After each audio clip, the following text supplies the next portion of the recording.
Patuloy na tinutugunan ng Department of Health ang pangangailangan ng mga pasyente na naapektuhan ng pagtama ng magnitude 6.9 na lindol sa Central Visayas.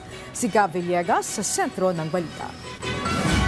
Angelique, patuloy ang pagtugon ng Department of Health sa pangangailangan ng ating mga kababayan na naapektuhan ng pagtama ng magnitude 6.9 earthquake sa Central Visayas.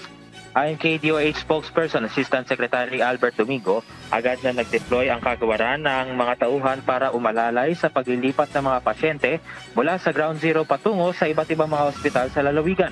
Batay sa pinakahuling datos ng Department of Health, aabot na sa 78 ang bilang ng mga pasyenteng dinala sa Vicente Soto Memorial Medical Center, habang 35 naman ang nailipat sa AFP Medical Center Camp Lapu-Lapu Station Hospital. Nananatili pa rin sa Code White ang alert status ng DOH Emergency Operations Center, habang nakataas naman ang Code Blue sa DOH Central Visayas Center for Health Development.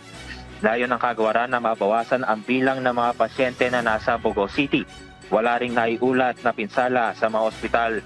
Ngunit mayroon namang mga primary healthcare facilities ang napaulat na napinsala sa mga bayan ng Bantayan, Medellin, Tabogon, Tabuklan, Sogod, Borbon at Catmon. Nakapagpadala na rin ng DOH ng aabot sa 1 milyong pisong halaga ng mga gamot at medical supplies sa lalawigan. Ipinapatupad rin ang zero balance billing sa 3 DOH hospitals sa lalawigan para matulungan ng mga biktima ng lindol sa lalawigan. Alinsunod na rin yan sa naging direktiba ni Pangulong Ferdinand R. Marcos Jr. Tinitignan na rin ng PhilHealth kung paano magiging sakop ng zero balance billing ang lahat ng mga biktima na naka-confine sa mga DOH hospitals at mga pribadong ospital. Iniulat rin na nagbigay ang Office of the President ng Augmentation Fund para pondohan ang pagsasaayos sa naging pinsala sa mga DOH hospitals at primary healthcare facilities.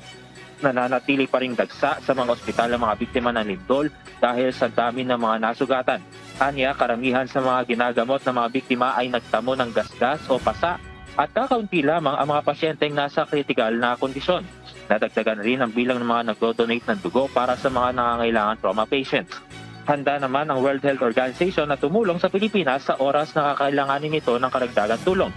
Naka-standby rin ang Philippine Emergency Medical Systems Team na manggagaling sa Eastern Visayas Medical Center. At yan muna ang update. Balik si Angelique. Maraming salamat, Gab Villegas.